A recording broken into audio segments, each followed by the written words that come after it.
সাল 1984। ক্রিকেট তখনও বিশ্বমঞ্চে পুরোপুরি আধিপত্য বিস্তার করতে পারেনি, তবে এশিয়ার শিখরে দ্রুত ছড়িয়ে পড়েছিল ক্রিকেট।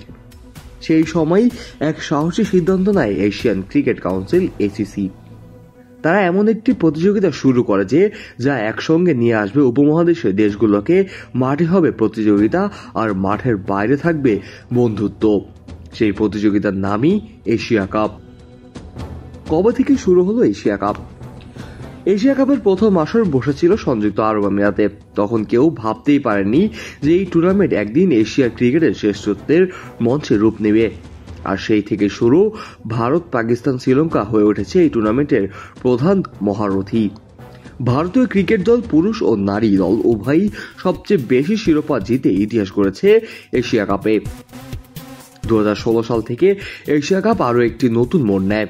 প্রতিটি আসরের ফরম্যাটে বদলানো শুরু হয়, কখনো ওয়ানডে, কখনো T20 ফরম্যাট।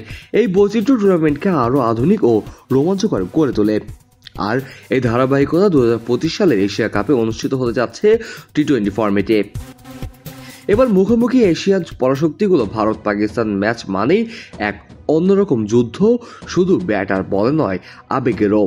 গ্যালারিতে থাকে তীব্র উত্তেজনা, টিভির পর্দায় চোখ রাখে কোটি কোটি দর্শক। এক একটি ছক্কা, এক একটি উইকেট হয়ে ওঠে ইতিহাসের অংশ হিসাবে।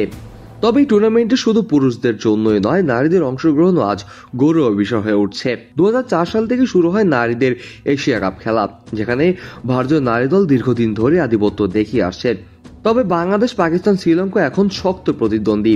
এশিয়া কাপ মানেই শুধু ক্রিকেট নয়, এটি এশিয়া কাপের ঐক্যের প্রতীক। মাঠের প্রতিযোগিতা যেমন তীব্র, তেমনি এর মাধ্যমে গড়ে ওঠে আন্তর্দেশীয় সম্পর্কের সেতুবন্ধন। আর এখন সব চোখ 2025-এর এশিয়া কাপের দিকে।